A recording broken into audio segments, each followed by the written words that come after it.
Alright, it's time for the concluding chapter of the Avatar saga. Well, at least for the Aang saga, because we still have Korra.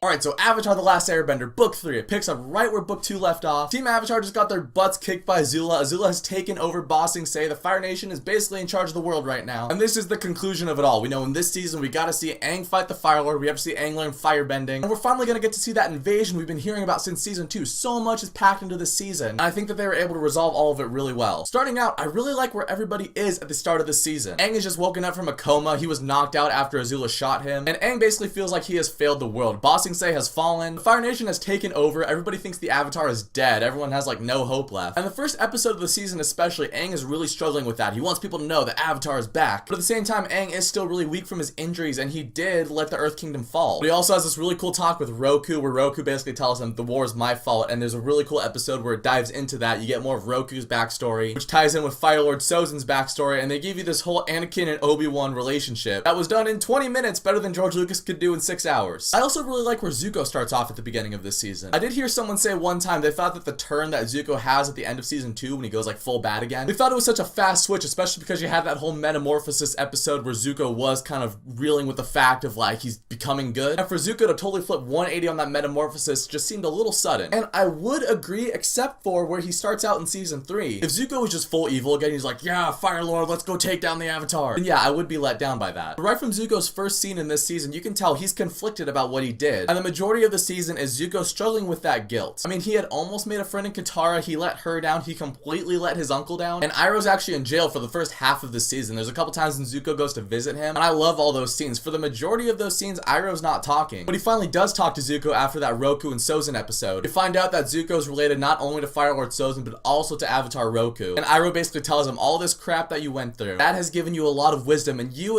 alone have the power to end this war, unite the nations. And he hands him this old Fire Prince crown, and it's this really cool scene, because at the end of season 2, you're like, Zuko's not redeemable. He just totally turned his back on everybody. How can he be? But in this season, they do show Zuko still has dark and light inside of him, and that dark and light is still fighting, and there is still a chance for Zuko's redemption. Now, you could say that the first half of the season is a lot of filler episodes. Like, you have the headband, the Footloose episode, you have the painted lady, you have the beach. But I feel like all of those scenes have some importance to the plot, whether that's character development, or whether it's a little character or a scenario that comes back into play. Even the headband episode where they basically just parody Footloose, you can tell that these Fire Nation kids, the Fire Nation is conditioned to think the way that they are, and these kids, they're like a fresh slate, they're the future of the Fire Nation, so Aang sees that he's able to change their mindset, and that could eventually change the future of the Fire Nation. So even the Footloose episode has some important plot in it. Usually when I'm watching this season, the beach episode, I'm always kind of like, yeah, it's a good episode, but it's not one of my favorites. And I still kind of feel that way, but the last like 5 to 7 minutes of that episode, when it's just the villains that are talking around the fire, I love that. I especially love Zuko and how he's just hashing out his feelings towards his father and his uncle. He's expressing how the thing that he has been chasing for the last 3 years, he has it now, and he's just so unfulfilled by it. The character development in the season, especially with Zuko, is really strong. And that all builds up to the invasion, and the bummer about knowing how long each season of this show is, you know the season's gonna be about 20 episodes, this season has 21 episodes, but when the invasion is episodes 10 and 11,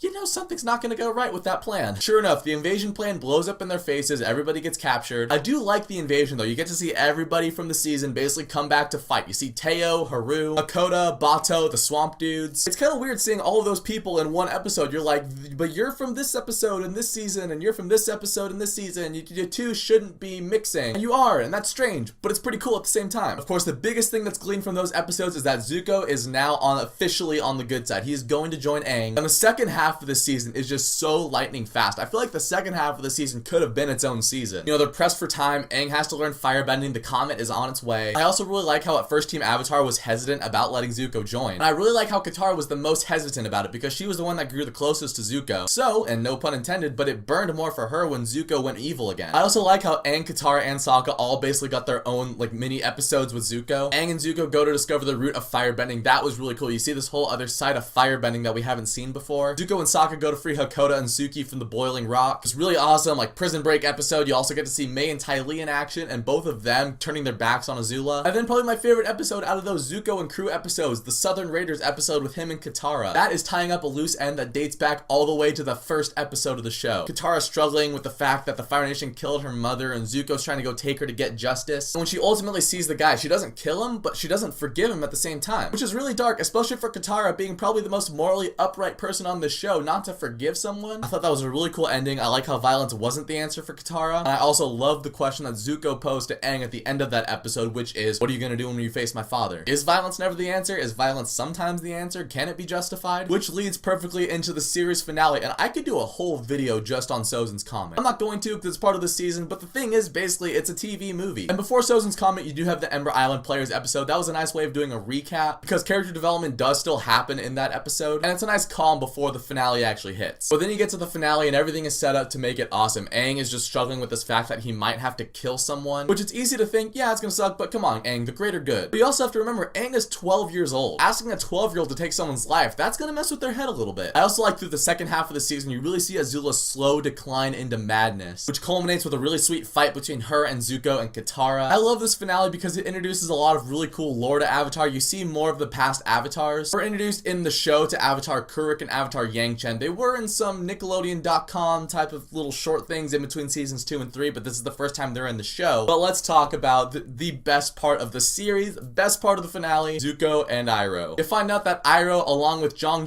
Paku, Pian Dao, and Bumi, they're all part of the secret organization called the Order of the White Lotus. They're there to liberate Ba Sing Se, so all the kids minus Aang, they go and they see that order, and Zuko is finally reunited with his uncle. Throughout the whole season, Zuko is just struggling with this guilt of like, I let my uncle down, the only guy that ever supported me, I turned my back on him. Iroh's actually taking a nap when Zuko walks into the tent, but then Iroh wakes up and Zuko, he gives this teary-eyed confession. And before Zuko even finishes what he's gonna say, Iroh pulls him into the hug, the music swells up, they're both crying. Zuko said, I thought you'd be furious with me. And Iroh tells him, I was never angry at you, Prince Zuko. I was just worried that you had lost your way. Oh man, it's such a sweet reunion. Zuko has found his path again. It's the best prodigal son analogy you will see in TV history. That's one I've seen anyways. That really is the emotional hook in the show for me. Like, you do have the Aang and Katara romance, and that's fine, but that really strong bond, it really comes from Zuko and Iroh. And I love just seeing that arc come full circle in the series finale. And then we get the Showdown of Showdowns. We got Aang versus Ozai, the thing we've been waiting for the entire series. We get to see Aang redirect lightning. He has the chance to kill Ozai, just shoot Ozai's lightning right back at him, but he's still struggling with that moral conscience. He redirects the lightning away from Ozai. I just love that fight so much. In the meantime, there's Sokka, Suki, and Toph, and they're taking out all the big airships behind them, and Zuko and Azula fighting, Zuko sacrificing himself to save Katara, Katara ultimately defeating Azula, who's just been reduced to this really sad, pathetic person, and Aang and Ozai are still fighting. Ozai's winning the fight, and then Aang is able to unlock his avatar state again, which I know him hitting his back on the wall was like unlocking the last chakra or something. That is kind of an easy way out, but it doesn't matter because you get to see Aang bend all 4 elements. He's kicking Ozai's butt, and again, he has the chance to kill Ozai. He stops at the last second. He's like, no, I'm not gonna end it like this. And then he energy bends Ozai's bending out of his body. He takes Ozai's bending away, something that we had never thought of before. And some people see this as a Deus Ex Machina. I am personally fine with this ending. I like the fact that Aang ended the war on his own terms. I like the idea that he was thinking outside of the box when he was fighting Ozai. The world's happy, Aang's happy, it's all good. After that, Zuko is crowned the Fire Lord, and Aang is revealed in front of everybody as the Avatar. Everyone's cheering from us. This really cool, happy ending. Actually, now that I think about it, and I hate to reference this, there's this scene in the Last Airbender movie that was actually, it's not a good scene, but it's got good stuff in it. It's when Aang is at the Northern Air Temple and he's talking to that one guy, and Aang is basically telling him, like, I never wanted to be the Avatar. But Aang, or Aang, I guess is his name, he tells this story of when, like, he was revealed as the Avatar and everyone was bowing to him, but then he didn't bow back because he didn't want to be the Avatar. And the series finale of this show, you really do see the return of the Avatar. Aang is out there, he's in his full airbending robes, everyone's clapping for him, and you can really tell he knows he has accepted his role as the Avatar, and he is there to defend the world. Everything is wrapped up, everything is resolved, except for one thing. We still don't know where Zuko's mother is being held. I still don't know. I haven't read the comics. I really want to, though. I gotta get those comics at some point. But everything else is resolved. Aang has defeated Ozai, Zuko's the Fire Lord, Aang and Katara are together. It is just a perfect storybook ending. I absolutely love Avatar Book 3. It's not, in my opinion, it's not quite as good as Book 2 just because there's a little too much filler, but it's basically like Book 2's here, Book 3's here, and Book 1's like right there. They're all just that good. If you have not seen Avatar, while you're watching this video, just go watch the entire series. Again, you can buy the whole series at Target for like 30 bucks. It's like 60 episodes. Go watch it. It's amazing. It's my favorite TV show of all time. You will not regret it. So, I don't think I've asked this question yet, but what is your favorite episode of Avatar? Whatever that episode is, let me know down in the comments. And thank you so much for watching this video. If you guys like it, you can click subscribe and check out some of my other videos. And I'll catch you guys next time.